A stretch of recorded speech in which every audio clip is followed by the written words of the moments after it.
the crew worldwide, from Cali to Twitter, real hardcore fans, boxing ass niggas, consistency cops, police the views, we'll pull up receipts for any debate you choose. Shout outs to Clan Archie for the dope production. Ring Gang stay with the best discussions. Ring Gang Radio.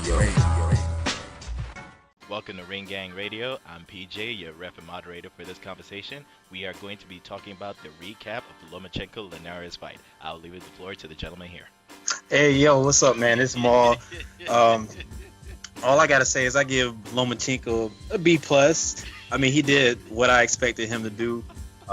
He showed the dog in him when he got knocked down, got up and attacked Linares once he showed the cut, went to it, and then got him up out of there with a body shot. What up, y'all? It's Leon. Lomachenko recap. I thought he was impressive. He clearly looked like the smaller man. He looked very much undersized in there, but he was doing his thing. He didn't struggle, but he had to take his time and do what he had to do to get Linares out there. The knockdown really woke him up, it seemed like, and then from there he pushed on the gas. The knockout was crazy because it seemed like he was throwing a lot of distractive type of punches, and he slipped that body shot in there. And when you look at it on the replay, it's hard to see because it was so quick. So I was very impressed by the performance. What up, y'all? It's your boy News at RGR_News, 2 Z's. Funny I'm bringing up 2 Z's because it was almost 3 for Linares. That body shot that Lomachenko hit him with, and we're going over the recap. That body shot Lomachenko hit him with was beautiful, perfect. I thought it was another great performance by Lomachenko, moving up to the next man's division, taking over the next man's division, becoming the lineal champion, becoming the WBC lightweight champion of the world. All right, so my recap of the Lomachenko-Linares fight, how I saw it was, it went at least a good number of rounds. It didn't end up being completely overwashed. You could see that it was a level where both of them had something to give.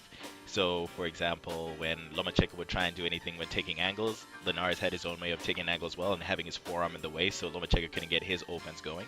Then there'd also be at times where he'd be willing to step back, which Lomachenko can't really capitalize unless you're a sitting target. The only thing that started to happen was he decided to just simply shell and then go through, which is never really a good idea with guys like Lomachenko because he just takes advantage of it. But at the same time, it was also because of the size difference, and also maybe because similar to what Salido did, he just simply took it to him. So for the case of don't be too afraid, just you got to take that risk and take him, which is why it led to that part of landing that right hand. But to be fair as well, Linares also has a history of dealing with southpaws, and he's landed that right hand multiple times before and knocked down southpaws with it. So when that happened, it was that was a really great moment, but at the same time it was a case of when was it eventually going to happen. The biggest thing also to realize is that even though Lomachenko got knocked down first time in his career, he got up, pretty much shook it off, and then just switched on, and he just seemed to have just gained another level, and noticed earlier that he winced a couple times for some of those body shots. So this time he was just going for the kill to land that liver shot, and then it was all over from there. What up? This is your boy King P, repping New York, New York. And as for the Loma fight, I was very, very impressed with Lomachenko. I thought he did well, especially, being the smaller man going into the fight. I was shocked that he was just able to, he's one of the best in the planet, so one of the best boxers in the planet. So, but still, seeing him just take it to the bigger guy, using effective movement combinations, just moving to the side. Linares was still hitting him with punches, and I was wondering, what's going to happen now when somebody, finally fights back? Because we see Loma just get his shit in, and people just cover up, don't really fight back. And Linares was fighting back, and he took the punch as well. He ended up getting knocked down, but he came right back up and didn't really seem to affect him that much. He was a little hurt, I could tell, but after that, he just went back to work and ended it with a body shot. It was impressive, and I look forward to seeing what he does next with Beltran, and then hopefully we get Mikey next, or Mikey or Easter. That's what up, y'all? It's Smoke. So I thought Loma's first fight at 135 was pretty interesting. It ended up being a good win. He had to go through adversity, including being knocked down for the first time. and showing the first kind of bit of struggle since he fought Salido with the massive disadvantages. So I was impressed by Loma. I saw some stuff that may impact him later in his career, but I was very impressed with the win. I agree with a lot of the stuff. However, I thought that a lot of what Lomachenko capitalized on was what Linares didn't do, because Linares ended up out throwing Lomachenko by a significant amount, but he somehow seemed less active, if that makes any sense. It was almost like his jab was negated from the get-go. Since he didn't throw his jab a lot, he didn't use his reach as much, and I was surprised at that. And obviously, when Loma's given room to work, he gets off, and he was able to get busy to the point of knocking out the bigger man. I was surprised how he let Loma get in like so many times. You know, he did. Yeah, like Smoke was saying, he didn't stick out his jab enough. He didn't even throw that straight right as often as I thought he would. I agree, but it did look like I said, once Loma realized that he can start going to the body, and once Linares was cut, Linares' gas tank looked like it did look like a matter of time after the 8th round. I was like, boy, if Linares can just get a second win, he can go the distance, but it was about 9th round. I was like, yeah, it's not gonna happen. So when he got stopped, it did come out of nowhere. I was like, well, it didn't look like he got hit that hard, but once you see the replay, he was like, God damn, that shit, it was perfect. It was perfect.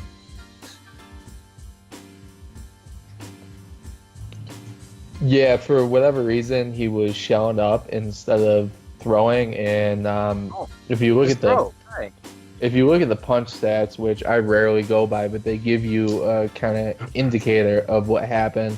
Right. Linares was most active in the 8th and 9th round, and so he knocked Loma down, and it was pretty much I don't want to say a balance shot, because Loma was coming in, and he just came in a little bit reckless. So it was more of like him walking into a punch, so it amplified the power. But he still got buzzed by it, and he hit him with the same punch in the 9th round. So when Loma came out on fire in the 10th, and Linares just went back to shelling up and taking it, I was surprised. And then as the kind of tone of the fight changed back to Loma, you just got to the point you're like, okay, he's gonna land. I thought it was gonna be an uppercut, but you knew that he was gonna land something nasty that would either cause a knockdown or like the start of a TKO. But it ended up being I thought Loma was fighting like he was the bigger man most of the fight, and that's why he did get caught, because he was coming forward as well. Loma, I just felt like at the end of the day, was you really surprised? I mean, at the end of the day, we're talking about Vasyl Lomachenko, one of the greatest fighters we've ever seen within their first 12 fights. I'm going to put that on there just for all you casuals that's going to be in the comments and the like saying he said he's the greatest ever. At the end of the day, you can't show me one fighter who has a better resume than Lomachenko within his first 12 fights. You can't even show me a fighter today whose last 12 fights, his last 12 fight resume is better than Lomachenko's. That's true, because we got people, we've had fighters who spent years in the amateurs and started, as a pro around his age, but yet they still didn't fast track. They didn't want to fast track themselves the way Loma had. So it's not like he the first one to do it. So it's like, nobody else had the chance to do it. No, there's plenty of people who started amateurs for 5-10 years who could have came in and say, yo, second, third fight, I want to go for the gold. But nah, they wanted the slow build. But Loma was like, fuck it. I've been in amateurs forever. I'm ready to go now. So you gotta give him props for that. Here, exactly. You give him and you give Bob Arum props for that. Man, Bob Arum can't fight for him. Bob Arum can't fight for him. At the end of the day, I'm giving Lomachenko fight. I'm not taking any props away from Loma. No, I'm not saying you're taking props away at all either. I'm just saying Bob Arum can't fight for him. I'm talking strictly in the ring, man to man, mano y mano, Loma versus Op. And what happens? Nothing but free smoke is being offered. Every weight class. 126, you want it? Let's fight. You want it at 130? Let's fight. It's Loma's last fight, Guillermo Rigondeaux. Rest in bushes. You know, he got sent out to the sub-Saharan bushes that Loma sent him in. We don't know where he's somewhere with Nicholas Walters, somewhere in the bushes, trying to come back out. He was supposed to be top 3 in the world, pound for pound. Loma destroys him, makes him quit. Oh, Loma's too big. Martinez out. Loma's too big. He's too big. All he did was drag him up. What do Loma do? I'm going to go up then. And I'm going to fight the number 1 guy there in my first fight. What does he do? Stops him too. What's next? Oh, well, Loma lost to Salido in 2014 and blah, blah, blah. Nobody want to hear that shit no more. At the end of the day, it's I don't want to hear nothing about Salido. I'm tired of people talking. People don't even care about Salido. Right, and the reason why I don't care about the Salido fight because what he's done after that. You know what I'm saying? He didn't take no soft touches after that. Didn't he fight Gary Russell about a fight or two later right after that? The next fight. The next fight. Very next fucking fight. Sorry, Pat, but I mean, but you can't ever. It's not relevant now, but you can't ever act like he didn't lose. You know what I mean? He still has a loss on his record. Yeah. And Right, but that's it's relevant because it's really kind of irrelevant because for any other fighter that has a loss, and I said, well, he lost 4 years ago. People wouldn't bring up the fact that they lost 4 years ago. Can you even imagine the hype Loma would have if he had an O on his record right now? Out of this world. That's the only reason why they can't go that angle, right? So they don't market him like that. But shit, he good enough to be there, right? He good enough to be undefeated, but he got that L on. So the thing is, Loma is great. He's my pound for pound number 1.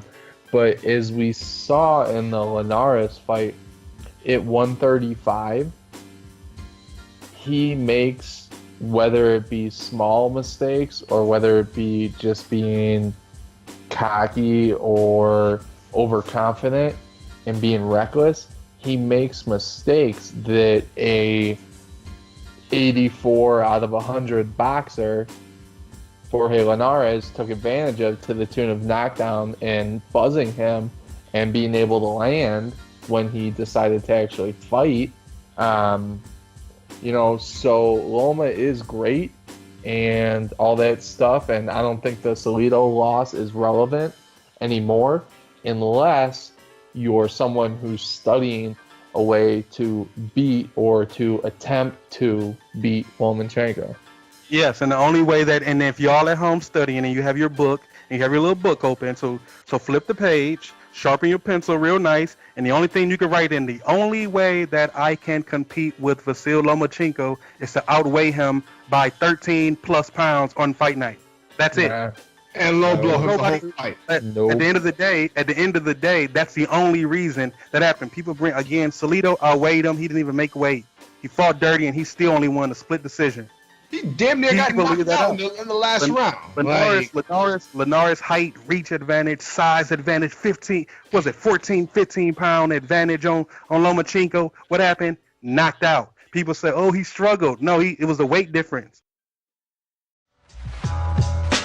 The crew worldwide, from Cali to Twitter, real hardcore fans, boxing ass niggas, consistency cops, police the views, we'll pull up receipts for any debate you choose. Shout outs to Clanarchy for the dope production, Ring Gang stay with the best discussions.